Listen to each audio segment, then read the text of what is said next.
Flash Season 3 Episode 2 Paradox. Now, before I get into like the main story of this episode, I kind of just want to throw out some of my favorite moments in this one.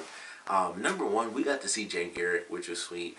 The only unfortunate part about his appearance is that he was in his costume for like, it felt like half a second, because I was like, that is, like, I think he has the coolest costume they've had of any of the characters. Like, it just looks cool. Like, even when he's not moving, I'm like, for some reason, it just looks really cool to me. It's not the whole outfit or anything, it's just, the jacket just looks really freaking sweet to me. I thought it was really cool. So, when he showed up, I was like, that's really cool. Plus, they did it where he, like, pulled Barry out of the time stream, basically. Pulled him out of the Time Force. So I was like, well, that's, or Speed Force. Time Force is Power Rangers. Speed Force. And I was like, that's just, that whole little segment was really sweet. So I loved his appearance coming into this. I love the fact that they threw a reference in there, but we've had a million references since the first season. So I don't know how much merit I should really put on this. But during the scene when Barry's talking with everybody about Claris, he's like, yeah, it seems like alchemy is giving back, you know, all the metahumans that had powers in the Flashpoint universe are going to be getting their powers back. And he looks over at Wally and they show that clip of Wally, and I was like, that's sweet. But that might happen at the end of the season, if period, because they aren't going to do that. That's not going to be a big thing. We do apparently get Jesse Quick, which is technically, it's not a part of this episode. It was the promo that I really love. But Jesse Quick does come in as a speedster in the next episode, so we get her. We also get Wells, which has me very excited because I don't know if that means he's coming back or what the deal is there, but I want more Wells because Tom Cavanaugh is awesome in the show, so hopefully that's just an excuse for them to be like, you know what, he's been over there for however much time it's been between the two seasons, and he's like, you know what, I'm going to hop on back now because I can. You know, whatever, who cares? So hopefully that's how we get him back in. But Jesse Quick has come back, or is going to be coming back in the next episode, so I'm excited for that. And also, the fact that they even have a character, like the villain, Dr. Alchemy, as he was known, the idea of that character, at least my theory on it right now, it kind of makes me super excited for what I'm hoping they're going to do with this villain, because it seemed, initially I thought it was going to be the rival. And this episode made it seem like that wasn't exactly the case. We might end up with another speedster, which I know some people are tired of. Even myself, I'm kind of tired of it. At least as the main villains. Like, I love Flash himself. He can be the only speedster for me. And they can have multiple speedsters. But I am kind of tired of the main villain always being a speedster. Especially going into the third season. Like, it was cool in the first season. It was awesome. Second season, I still really enjoyed it because they added the element of this dude is trying to be the fastest, speedster in like multiple dimensions. And I was like, what are you going to do after that? He's trying to be the fastest in the multiverse. Whatever you want sucks compared to that. Like, it doesn't matter. Any other speedster has a lame plot compared to, you know, the second season in Zoom wanting to control every Earth. So it doesn't really matter anymore what another, you know, speedster really wants to do. And I'm happy, based on what I saw at least, that Dr. Alchemy seems to be the main villain for this season, and that just has me so happy, because I'm glad, you know, for one, it's not another speedster. I'm sure we'll get Claris in there somehow. He might come back, he might not, I have no idea based on the end of this episode, but I'm excited. I'm really excited for the Dr. Alchemy character coming into play, and what that means, what other metahumans we're going to get to see. I'm actually excited because I talked about this for the premiere review. I wanted to know more about the Flashpoint universe, and I think this is an awesome way to do it because we're going to get to see characters where Barry, you know, he makes this whole other universe, and these people don't know that because he kind of changed things back. And then when they get the powers from Alchemy, who I'm assuming is either magic or a speedster, you know, himself, because of the whole Speed Force thing, and I mentioned that before as well, where characters, if they're a part of the Speed Force, even if the timeline changes, if they're within the Speed Force, they'll see time change around them and they won't forget. And that kind of happened with Alchemy, which is what I kind of guessed was going to happen, but it was in a different way. He didn't just regain his powers, he got his powers back from someone else. So I don't know what the deal is with Alchemy. I don't know if this is going to be some other super secret speedster that we don't know about. I don't think they're going to be doing, I think Godspeed is the new speedster in the comics, who has an awesome costume if you've never seen it. But I highly doubt that'll be the case where it ends up being like Godspeed. That also wouldn't make any sense why you go around as a totally different person. But I don't know what they're doing with alchemy, but it has me excited. I think that's the big mystery because based on the series, it's gonna be some weird mystery involved with this. Like, oh, this is someone we actually knew this entire time, or something weird's going on because there's the scene where Barry met with Clarice, and Clarice and Barry take off, and there's some random person wearing a hat, and they like kind of slide out of frame. So it's like I don't know who that was, but there's something going on there, and that may have been alchemy outside of the costume, and maybe at the end that was alchemy in some souped up crazy form. It looked like a robot arm grabbed Clarice to possibly kill him or absorb him, maybe, who knows. But I'm excited for alchemy. I think it'll be really cool that we don't have, at least at this point, we don't have a speedster. We don't know for sure. But this character can give people their powers from an alternate universe, give them their memories from this alternate universe, and that just has me excited. And they leave these weird husks, which I think is a really interesting way to change people from their, I guess, the current timeline form to like a blended timeline form. It's like you really got to get rid of that super top layer of all your skin to get these memories and powers. I just thought that was weird. But they mentioned that there are other husks out there, so there are other people from the Flashpoint Earth that have now gotten their memories as well as their old powers back. Who knows? Not everyone I would assume was a villain, but that seems to be the way it always plays out in this show. Everybody who gets powers outside of Barry and Cisco have been villains. But who knows what's going to happen with Caitlin, because that was another one of my favorite parts. They found a way to bring back Killer Frost, and I'm excited about that. I don't know how that's going to play out, but in this timeline, they blended Earth 1 and Earth 2 to give Caitlin the Killer Frost moniker again, so I'm excited for that.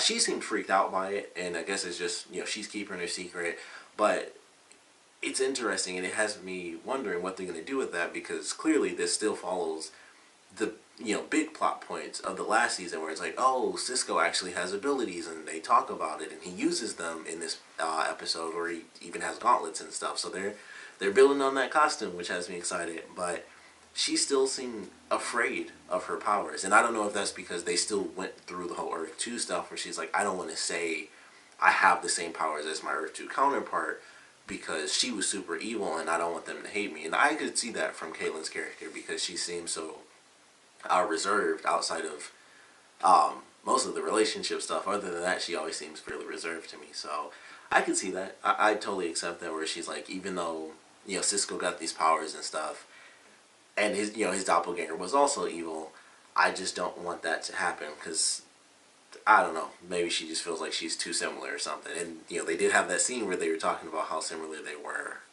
in the last season, when Killer Frost was locked up and Caitlin was in the, I guess, chamber layer or whatever for Zoom as well. So maybe that's why she doesn't do it. I don't know, but she's gonna be Killer Frost again. I would assume she's gonna be a hero Killer Frost. So I'm excited for that. The rest of the episode I thought was pretty good too. We start off, we actually get a pretty cool chase scene with Barry, running in circles around this dude with the machine gun, and he catches all the bullets and takes the motorcycle apart. We get a cool cameo from Felicity where they talk about the actual changes to Arrow, which I thought was really interesting. And I don't know if they were like, you know what, screw dealing with baby actors, let's just get a little kid in here. I don't know if that was the case or what, but Diggle now has a son instead of a baby girl. So that was interesting. I was like, alright, so they changed stuff in Arrow. Nothing super huge. It does kind of suck, because I actually like, because for those of you who might not watch Arrow, they named the baby after Sarah when she initially died and stuff. Sorry if that's a spoiler. That was like 3 seasons ago at this point anyway. But this was when she initially died and they finally had the baby. It's like, oh, we'll name the baby Sarah. So I was like, oh, it kind of sucks that they ended up just having a son, because it didn't have that meaning behind it. It's just like, oh, that's just John's son, John Jr. And it didn't seem to have that impact whenever I think of that baby. I'm like, oh, that was a really big gesture that they made during a very emotional moment. And then this is yeah, he's just got a son now. And his son's older, which I thought was interesting, so that technically changes the relationship he had with his wife, if he's even with her. I mean, I would assume that they keep that together, so they still have the Argus stuff in there. if they'll ever go back to that because of the Suicide Squad stuff, taking all those characters. That's why they kept killing everybody. Um, but I thought that was interesting. So, we had that moment, and we got a little cameo from Felicity, and I thought that was cool. I thought it was going to be a different episode when it started, too, because it was like Barry was telling Felicity the story, like, oh, I got back and this was different, and then this other thing was happening, and they were cutting back and forth. And that was like the first 10 minutes, and then I guess I missed the part where it was obvious that that it was just going to stay in present. I thought the whole episode was going to be him telling this story to Felicity and getting her advice on what he should do. And then it was like they did that, and then it was just like something else, some scene started up, and then they never went back to Felicity. So maybe I missed the obvious part where it was like, okay, he left, and then it was the rest of the story. But I was like, oh, that's kind of weird. I thought it was going to be that sort of storytelling thing where he's telling her exactly what's different, and he's trying to figure out what he should do. But, she got a little cameo in there, so I thought that was cool. The rival showing up, I thought was cool. We got another cool chase scene. And I'm not going to lie, he had the coolest run animation to me. Because you could see, it seemed like his suit was actually lighting up with like the little lines and the lightning bolt in the middle. I was like, that actually is the coolest running animation. So I was glad we got to see that. I don't know if we'll ever see it again because he may or may not be dead. But I was like, that was really cool. We've never had anything like that. We always have the different colors. And we have, we've had like 4 different costumes at this point. And even then, it's like, one is all red, one is all really, really dark blue, one was yellow, and then we get, the rivals, which is basically just black, but it's like it has that big lightning bolt, and it has like the lines on the side going towards the lightning bolt. So I was like, that actually looks really, really cool. So I enjoyed that sequence, not just for that, but we got to see them run all over the freaking city. Barry got his butt whooped. He was about to get killed, and then Cisco saves him, so that was pretty cool. Of course, we still don't know who this alchemy person is, or Dr. Alchemy if you prefer. But like I said, I'm super excited to see where they take this character. Very excited for the next episode because we're going to get Jesse Quick running in here. She's just going to be running around, no suit, no nothing. So I don't know how long that's supposed to last with her running around as like the other Kid Flash, I guess the female Kid Flash. But we'll see how that plays out. They're playing that up. I'm assuming we will get the explanation because they talked about it before. It was like, in the last season, both Jesse and Wally got hit when Barry like disintegrated. They got hit by the energy wave, but Wally got up and Jesse didn't get up so fast. And I mentioned when that happened, I was like, okay, so she was knocked out for a super long time. She'll probably get the powers first, and then he'll get them later. And apparently I'm super right on that. Like, they'll probably be like, yeah, it just happened out of nowhere. And then eventually Wally will finally get his powers, and they'll find some way to get rid of them so that they still don't have 2 speedsters running around all the time. But I did enjoy this episode. I was admittedly surprised. I thought halfway through that he's going to change it back, because I thought this is actually worse than the Flashpoint thing, because you have the stuff with Cisco where his brother died and he hates Barry. Barry has Malfoy, because I don't remember the dude's name, but it's Malfoy, it's some Harry Potter. So Malfoy is his partner who does not trust him, and he's apparently never liked this guy, and he still doesn't like the guy because the guy doesn't like him, and he just kind of got plopped into this new timeline where it's like, oh, he doesn't like me, I kind of don't like him now, because that's just technically where Barry started. So he's got this happening. Cisco's brother is dead, which that was another one of those weird changes where I was like, that's interesting that they would even make that a thing, because Dante was never that important of a character. It's not like he was in the show that much. So they got, it was like, okay, well, he's dead now, and they just got rid of him. They did, the little thing with the baby for Arrow and stuff. So I was like, okay, changes here and there. We find out exactly why Joe and Iris aren't talking, and it's kind of the reverse of what happened in the last season, where Iris found out exactly what was happening, and instead of it being she didn't tell her father about her brother, her father didn't tell her about her mother. So I was like, okay, she was mad about that, and Joe was okay, in the last season. So I was like, all right, that's an interesting way to kind of talk about that and figure everything out. But I liked the little differences. I thought they were cool. I thought they would actually be so bad that he would change it back, and then it's like, no, you can't do that because you'll just keep screwing up over and over and over again. So it's kind of set the way that it is, and I think that's kind of depressing for Cisco more than anybody else, because it was like, oh, in the Flashpoint thing, Wally got hurt, but he wasn't actually dying. And then it was like, okay, that happened. But in this timeline, Dante is dead. Like, he's out of there. He's gone. So that I thought was interesting. I was like, I feel like this is actually worse than the Flashpoint timeline. I feel like he has more of a reason to change this than he does the Flashpoint timeline, where only one person got hurt. So it was kind of interesting. I was like, oh man, this is worse than what he went back and changed the first time, and now he's stuck with this, which I think is actually kind of cool. It's interesting, and everything kind of works out, of course, by the end of the episode, so everything is, of course, fine. Cisco's making his jokes. Only suspense that happened was Caitlyn, with her hand.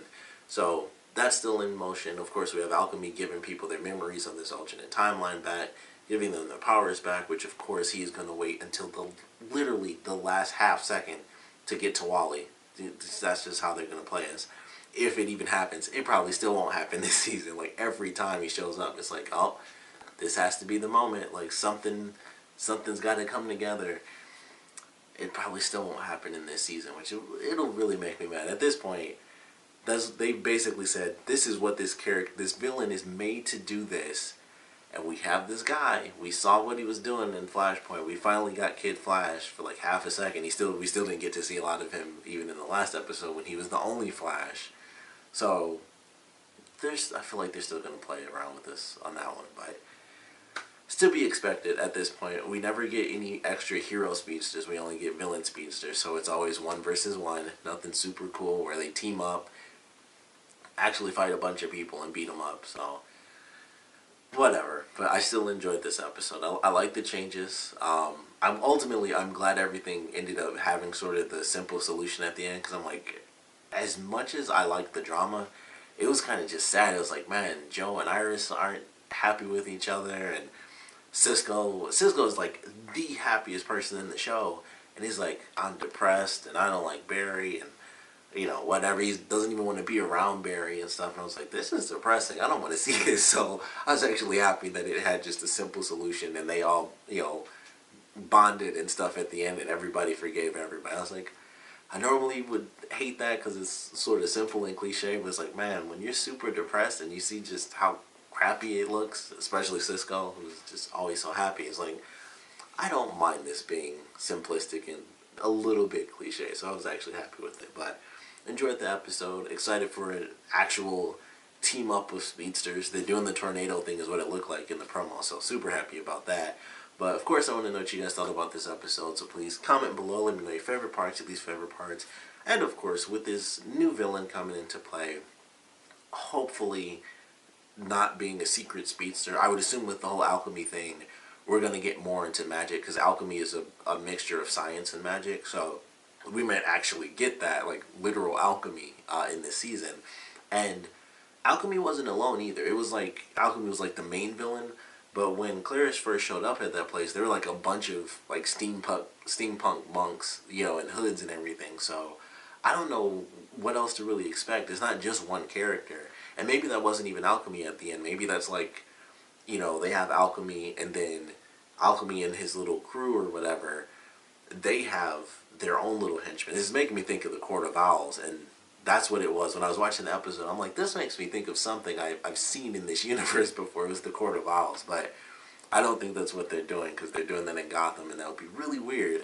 And they're like, yeah, let's do it there, and let's do it here. So I don't think that's going to end up being the case, but I don't know what to expect from this villain. I hope it's something very different, but I would love to know your guesses for where the heck this is headed, who Alchemy is, because I feel like it won't just be some random person. Based on this show, it's always somebody we knew. It's either someone that's been in our face the whole time and it's a secret, it's a little twist like the last season, or it's like the first season where it's like, holy crap, this person isn't even this person. So I feel like we know who Alchemy is, we just don't know who it is just yet. So that's my guess for it, but I would love to know yours and what you guys thought about this episode in general. So please comment below, let me know, and thanks for watching.